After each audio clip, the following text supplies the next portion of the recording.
Vamos voltar a falar de Previdência. Eu vou chamar a Sheila Sodré para cá. Vem para cá, Sheilinha, que a gente tem uma tela com as principais mudanças, né? Para você entender. E aqui, ó, olha aqui. A reforma da Previdência. A idade, né, Sheila? Que exato, muda. vamos igualar aí para 65 anos, né? Que esse é o risco. Tanto para servidor público como para privado? A ideia é exatamente essa, é desvincular, Fernandinha. Eu acredito que esse não vai ser o carro, não é o carro-chefe do projeto atual. O carro-chefe do projeto, até para convencer a passar, é algo, eu estava conversando até aqui com o presidente, é exatamente isso aqui, ó, desvinculação do ajuste do salário mínimo. E aí vai ser regido pelo quê, Ivo, se não for de acordo com o salário mínimo? É complicado isso aí. Principalmente porque o que é que hoje o aposentado ele tem um reajuste, por exemplo, hoje é abaixo da inflação. E quando é que ele tem o reajuste do benefício?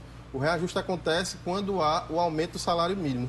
Por exemplo, se o salário mínimo aumentar agora, aí o governo já divulga o percentual que vai ter o aumento do benefício para o ano subsequente. Mas o que é que com essa proposta aí, a gente não sabe se não vai ter reajuste ou se vai ter um percentual ainda menor ou do como é que o governo quer. Vinculado a que vai ser só a inflação. E a ideia, a princípio, é só a inflação.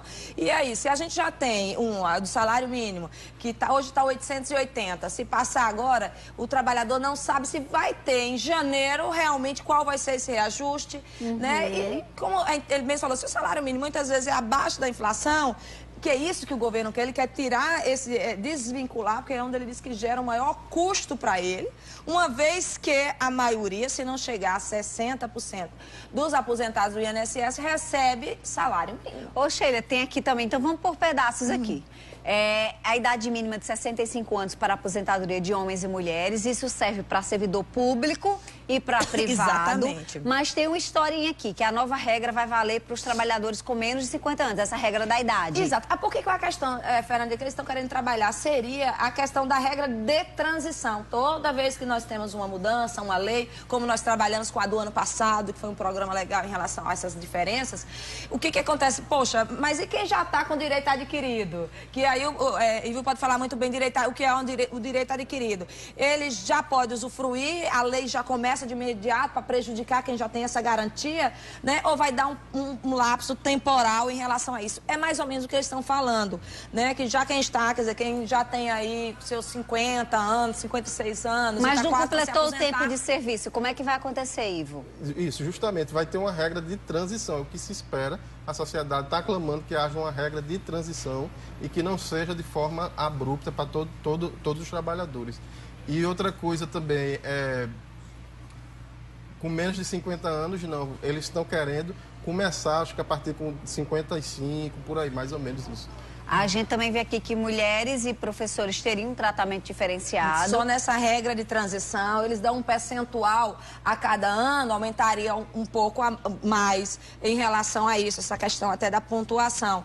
Mas também isso é o que está em votação e que eles clamam, que é aquela coisa assim, ele dá quase como migalhas. Essa regra de transição, ela tá bem sofrida, Fernandinha. Contagem maior do tempo de contribuição de 15 anos para 25 anos. O que me preocupa, lembra quando a gente falou do microempreendedor individual? Sim. E algumas outras que você bastava ter 15 anos de contribuição, claro, a idade, e apenas 15 anos de contribuição. Agora vai aumentar para 25. Imagina se aumenta para 25. Gente, são mais 10 anos contribuindo. É muito tempo. E se você recebe pensão e aposentadoria, não vai mais acumular. Que tristeza. Um ou outro.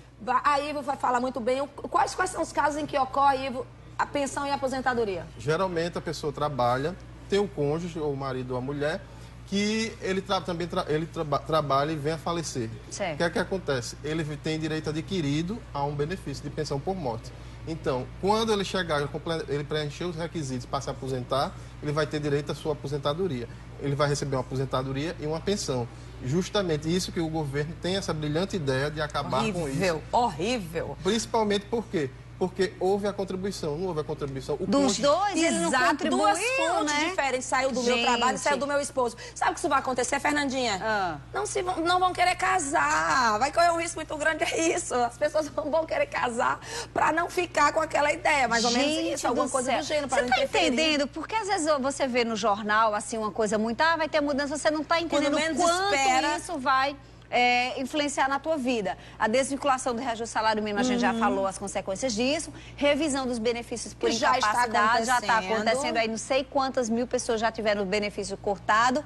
E aí é bem complicado. Sheila, pelo que vocês estão me trazendo hoje, se tem tempo aí próximo de se aposentar proporcional ainda está sendo melhor do que essas condições de caso passem? Fernandinha, sinceramente sim. E aí, como a informação que eu acabei de dar em relação à quantidade que nós temos de pessoas que contribuem em cima de um salário mínimo, faça as suas contas, tá? Procure um profissional, um advogado, ou vá direto junto ao INSS para pedir uma probabilidade de se aposentar, nem que seja proporcional, porque você não vai, por enquanto, estar vinculado ao salário mínimo. Então, se você pode aposentar proporcional, pegou alguns requisitos, pegou alguma daquelas regras e tem essa possibilidade de se aposentar, entra logo no seu pedido de aposentadoria proporcional, porque vai vir um salário mínimo mesmo, que é o mínimo que pode, você já se garante. Porque as regras vão vir, a gente queira ou não, pode haver algumas emendas e quem tem o deputado, quem tem força, quem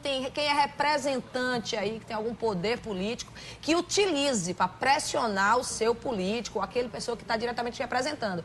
Porque as regras, essa é sentido. Eu digo isso, tudo bem, no caso, por exemplo, da minha mãe, que ela contribuiu e tinha aposentadoria. Falece o meu pai, que contribuiu com outra fonte, como autônomo, que ele era veterinário, como autônomo, aí essa pensão dele, que ele pagou, que saiu do trabalho dele, que foi para um fundo específico, ela está recebendo hoje. Se fosse nos dias de hoje, ele ia ter que optar, ou receber a aposentadoria dela, ou a pensão do meu pai.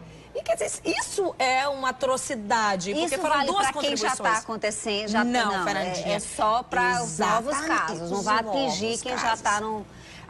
tem outras Isso eu acredito que se não fizer pressão, essa é uma das coisas que eles vão querer passar, Fernandinha, que eu acho que é forte. Outra coisa se as pessoas já acham que implementou os requisitos, já tem 15 anos de contribuição, pronto, as pessoas, aquelas que já têm 15 anos, procure o INSS, agende ou ligue no 35, ou pela internet, pelo site, ou vai numa agência da Previdência, que eles têm eles têm a obrigação de fazer uma consulta para lhe informar o melhor benefício. Existe a regra do melhor benefício, hoje ela é vigente. O trabalhador que já tiver esses requisitos, você faça uma consulta para saber se vale a pena ou não. Você já requerer seu benefício hoje para não pegar essas regras draconianas que estão vindo. É uma pergunta, inclusive, aqui de uma telespectadora. Deixa eu ver se eu consigo abrir aqui. O telefone travou, gente. Geral, não estou conseguindo abrir. Eu já tenho 65 anos. Posso pagar...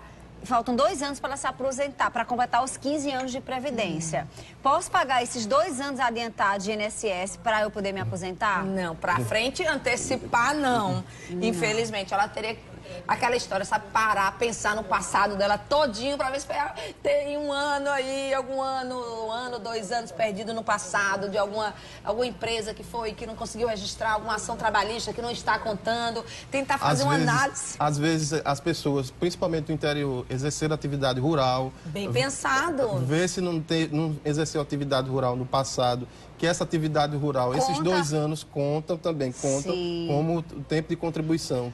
Outra coisa que Sheila falou também foi a reclamação trabalhista. Veja se você já não entrou com a reclamação trabalhista no passado e que esse tempo ainda não foi averbado lá no INSS, que pode lhe ajudar. Se você trabalha, por exemplo, em escolas municipais, mas durante algum tempo você trabalhou numa empresa, né? Às vezes esse tempo não está lá, alguma coisa assim. Você vai É a hora, gente, a hora para você parar e analisar a sua situação é agora. Né? Nas 2 coisas, se você acha que você não tem nenhum tipo de força política, se você não consegue influenciar ninguém e que você não vai poder fazer nada para alterar o que está aí, porque infelizmente, como eu estou falando, o legislativo, quem acompanha a política hoje em dia é algo essencial. A gente tem que acompanhar, é obrigado a ver o telejornal e ver o que está acontecendo, porque essas mudanças estão aí, já foi para o Congresso e isso pode prejudicar. E isso vai acontecer até o final do ano, eu acredito. Deixa eu fazer a pergunta dela aqui. sou viúva, pago o INSS há 4 anos e já tenho 50. Devo continuar a pagar? Porque são tantas mudanças que está todo Imagina, mundo ela já sem tem, saber. ela é viúva, já deve ter uma pensão do marido. Aí ela, olha bem, ela tem uma pensão, aí ela continua, ela está trabalhando e ela está contribuindo com o INSS para quê? Para ter a aposentadoria dela, que é diferente. Ela tem uma pensão, vai ter uma aposentadoria. Se ela faltar 10, 15 anos, essa questão, quer dizer, se for valer isso esse ano, para valer o ano que vem, essa contribuição dela que é obrigatória, Fernandinha, se ela trabalha, o empregador vai recolher, não vai lhe servir exatamente de nada. E os planos dela para a velhice vão estar comprometidos. Ela pode até se aposentar, não vai receber uma aposentadoria se for nessas regras novas, vai ficar só com a pensão que já incorporou as custas. E vai acontecer o quê, Iva? Ela vai ser obrigada a continuar trabalhando. Se a empresa não aceitar mais por conta da idade, porque a gente fica obsoleto, se a gente não acompanhar mil e uma coisas, formas mesmo de trabalho que muda e como muda, né? Então, se não isso, a gente vai ter que trabalhar muito mais. Agora, tem uma pergunta aqui de um telespectador. Recebo a pensão do meu marido, faltam 2 anos para eu me aposentar.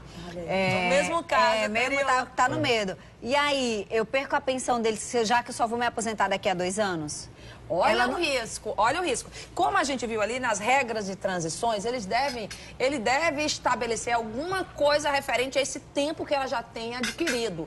Mas olha bem, se a regra for estabelecer para o ano, e ele, nesse caso específico... Ela ainda não está aposentada, ela vai dar depois. Exato, ela não está ela corre o risco, Fernandinha, de não ter uma aposentadoria e a não ser que a aposentadoria dela seja melhor do que a pensão e ela possa optar.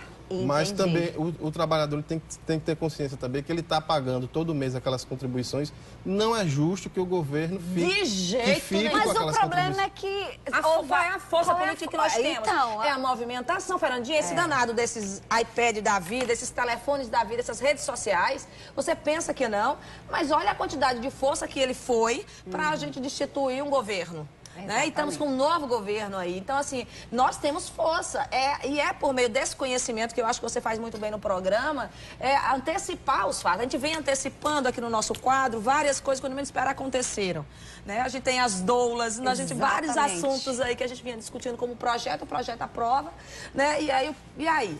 Né? Então, abra a cabeça, começa a pesquisar, busque informações e o que você puder fazer para interferir em relação a isso e exigir que não haja essas mudanças tão drásticas, faça alguma coisa. Bom demais o nosso papo hoje. Muito obrigada, Ivo, por ter vindo aqui na Mulher Muito obrigado, Demais. Fernandinha. Shelinha, tem café com direito hoje? Tem! A gente já, como eu disse a semana passada, a gente está estreando um estúdio novo aqui na RCTV. E a gente vai falar de um tema interessante, que são todas essas mudanças que ocorreram, que estão acontecendo aí, que é o poder do próprio judiciário, um dos poderes que está ganhando tanto destaque, que a gente precisa conhecer, e o poder que foi sobre a vaquejada. Vamos falar sobre a vaquejada, sobre a prisão no 2º grau, né? Que isso muda, realmente mexe com a nossa cultura. Muito bom.